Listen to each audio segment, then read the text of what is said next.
गायत्री विद्या मंदिर के YouTube channel में आप सबका स्वागत है।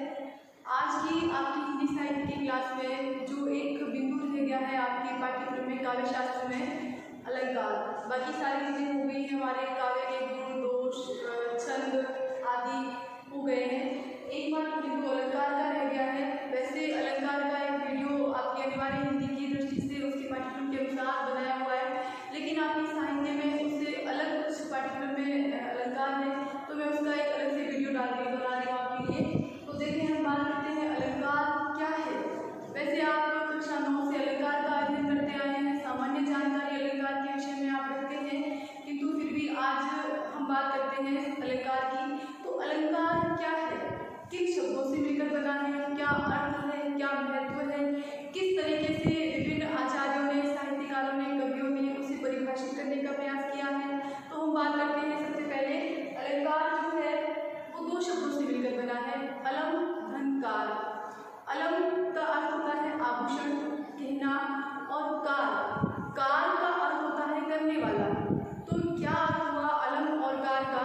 अलंकार यानी कि सुसज्जित करने वाला, शोभा बढ़ाने वाला, सुंदर करने वाला, यानी कहा भी गया है अलंकृति इति अलंकार, यानी कि जो अलंकृत करे, जो सुसज्जित करे, जो शोभा वृद्धि करे, वही अलंकार है। और जिस प्रकार से मानव शरीर की शोभा बढ़ती है आभूषण धारण करने से, या जिस प्रकार मनुष्य अपने शरीर की सुंदरता को बढ़ाने के लिए आभूषण धारण करता है, उसी प्रकार कवियों ने कविता कामिनी की सुंदरता को बढ़ाने के लिए अलंकारों का प्रयोग उचित समझा। तो जिस प्रकार आभूषण धारण करने से मानव शरीर की शोभा वृद्धि होती है, उसी प्रकार अलंकारों से कविता की शोभा बढ़ती है। तो अब हम बात करते हैं कि विभिन्न आचार्यों ने किस प्रकार से परिभाषित किया है अलंकार को। तो देखिए, सबसे पहले बात करते हैं हम आचार्य करने की। क्या कहते हैं कि काव्य शोभा करान धर्मान अलंकारान प्रचक्षते।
अनियुक्ति अलंकार में होता है क्या है, देखिए आपको, जहाँ अप्रस्तुत यानी कि जो उपमान है, अप्रस्तुत की वर्णन के माध्यम से, यानी अप्रस्तुत का वर्णन करके और प्रस्तुत का ज्ञान होता है, यानी कि अप्रस्तुत का वर्णन करके और जो प्रस्तुत है, जो उपमेय है, जो वर्णित विषय है, उसका ज्ञान कराया जाता है, वहाँ अनियुक्ति अलंकार होता है। जैसे अनियुक्ति का अर्थ क्या होता है, अन्य किसी में नियुक्ति, यानी इसको अनियुक्ति इसलिए कहा गया है कि जिससे कुछ कहना होता है उससे नहीं कहा जाता, जिसको कुछ कहना है उसको नहीं कहा जाता, बल्कि उसे ना कह करके अन्य से कहा जाता है, उसे सुनाकर अन्य से कहा जाता है। इस प्रकार अन्य के माध्यम से उसको सूचित किया जाता है, मतलब किसी और के माध्यम से उसको सूचित किया जाता है कि उसे क्या करना चाहिए, वो क्या करता है, क्या हो रहा है, वो अन्य के माध्यम से, यानी कि उपमान के माध्यम से उपमेय को सूचित किया जाता है। उपमान से बात कही जाती है और उपमेय को सूचित किया जाता है, वहाँ अनियुक्ति अलंकार होता है।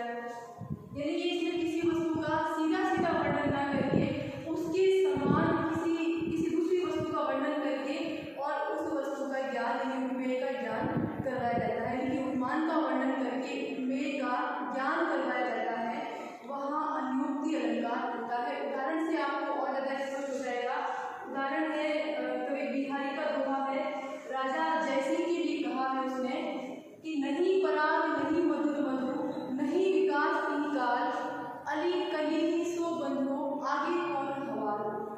यहाँ पर कवि जो है अली घोड़े को मना किया जा रहा है कि वो कली पर नहीं बढ़ रहा है, यानी कि कली पर बढ़ाने से मना किया जा रहा है। कारण क्या है इसका, कारण ये है कि अभी तक तो वो कली के अविकसित है, कि अभी तक वो फूल नहीं बनी है, तो क्या कहते हैं कि क्योंकि अभी वह अविकसित है, फूल नहीं बनी है, तो यहाँ पर कली के माध्यम से अली और कली जो है वो क्या है, उपमान है, अप्रस्तुत है। अनियुक्ति में अप्रस्तुत के माध्यम से प्रस्तुत का ज्ञान करवाया जाता है, यानी वस्तु का सीधा सीधा वर्णन ना करके और किसी अन्य को बात कह करके उस वस्तु का ज्ञान होता है, यानी कि उपमान के माध्यम से उपमेय का ज्ञान करवाया जाता है। तो यहाँ पर भी कली और घोड़े के माध्यम से राजा जयसिंह को संबोधित किया जा रहा है कवि के द्वारा। कवि क्या कहते हैं, कि राजा जयसिंह जो है वो अपनी नवोढ़ा रानी के प्रेम बंधन में पड़ करके अपने राज्य पालन के कर्तव्य को भुला रहे थे। तो कवि ने जब ये चीज देखी कि राजा इस तरह से राज्य कार्य से विमुख हो गए हैं, अपनी नवोढ़ा रानी के प्रेम बंधन में पड़ गए हैं, राज्य कार्य को भूल गए हैं, तो उन्होंने उपमान के माध्यम से, अप्रस्तुत के माध्यम से, कली और घोड़े के माध्यम से ये बात राजा जयसिंह के समक्ष रखी कि वो क्या करने जा रहे हैं, यानी कि अपनी नवोढ़ा रानी के प्रेम बंधन में पड़ करके राज्य पालन के कर्तव्य से विमुख होने से उन्हें क्या किया है, सतर्क किया है इस दोहे के माध्यम से। तो यहाँ पर यानी कि उपमान के वर्णन के माध्यम से, घोड़े और कली के वर्णन के माध्यम से उपमेय अर्थात राजा जयसिंह को अपने राज्य कर्तव्य के पालन से विमुख होने से बना दिया है, रोकने का प्रयास किया है। तो इस प्रकार यहाँ अनियुक्ति अलंकार है, आप इसका स्क्रीनशॉट ले लें। इसके बाद ये अगला जो समासोक्ति है वो पढ़ते हैं। हाँ, अब बात करते हैं हम अगले अलंकार की समासोक्ति। तो समासोक्ति देखें आप, समासोक्ति यानी कि संक्षिप्त उक्ति, यानी कि छोटा कथन, यानी कि संक्षिप्त उक्ति के द्वारा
है।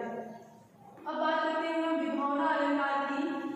तो विभावना में क्या होता है, कारण का अभाव होने पर भी कार्य का संपन्न होना प्रदर्शित किया जाए, वहाँ पे विभावना अलंकार होता है। यानी कि कभी कभी तो कल्पित कारण से कार्य होना प्रदर्शित करवाया जाता है, कभी कभी अपर्याप्त कारण के होते हुए भी कार्य संपन्न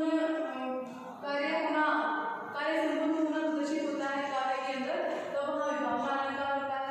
ये विशेषोक्ति अलंकार का बिल्कुल विपरीत है। विशेषोक्ति अलंकार जो है वहाँ पर कारण के विद्यमान होने पर भी कार्य संपन्न नहीं होता।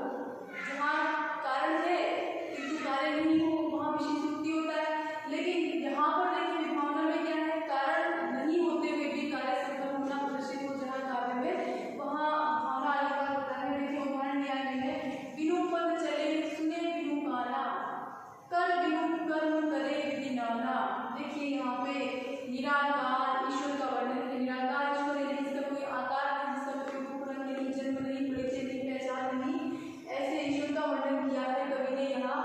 उसके बिना पैरों के चलने, बिना कानों के सुनने और बिना हाथों के विविध कार्य करने के बारे में बताया गया है। तो यहाँ पे विभावना अलंकार है, अर्थात जहाँ बिना कारण के भी कार्य होना बताया जाए, प्रदर्शित किया जाए, वहाँ पर विभावना अलंकार होता है। ठीक है, अब आप इसका एक अच्छे से स्क्रीनशॉट ले लें और बाकी के जो अलंकार है आपके विशेषोक्ति, दृष्टांत, प्रतीक, मान्यकरण, व्यतिरेक जो है उनकी बात अगले वीडियो में करते हैं। तो आप फिर